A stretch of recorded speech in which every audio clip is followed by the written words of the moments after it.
As a signatory to the United Nations Sustainable Development Goals, Trinidad and Tobago is expected to make it easier for citizens to adopt environmentally sensitive practices.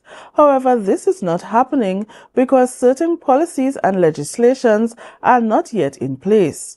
This issue was highlighted during a recent inquiry by the Public Administration and Appropriations Committee of Parliament into the nation's compliance with Sustainable Development Goals, specifically Goals 11, 12, and 14. Reporter Kandace Jackson has the details.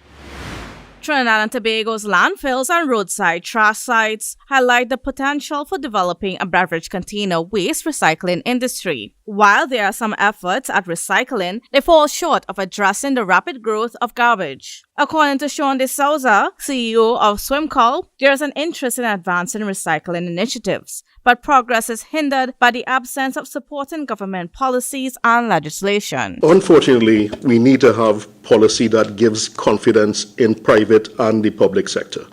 And without policy, investments will be made because now we know it's formalized. Right now it's informal. And every industry, when it comes to waste management, or in this case, beverage containers, that does not have a policy has proven to fail. This indicates that Trinidad and Tobago is failing to comply with SDG Goal 11, which aims to create an enabling environment for initiatives like recycling to be implemented effectively and efficiently. We spoke about sustainable goals earlier, and we also believe very strongly in Sustainable Development Goal number 11, which speaks to facilitating.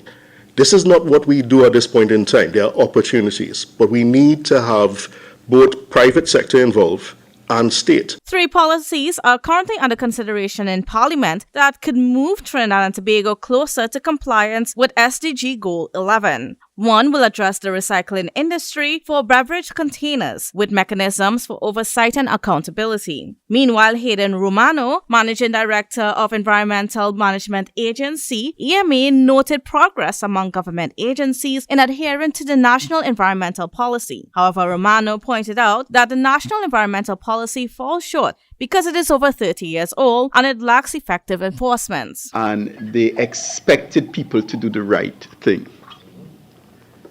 That has failed.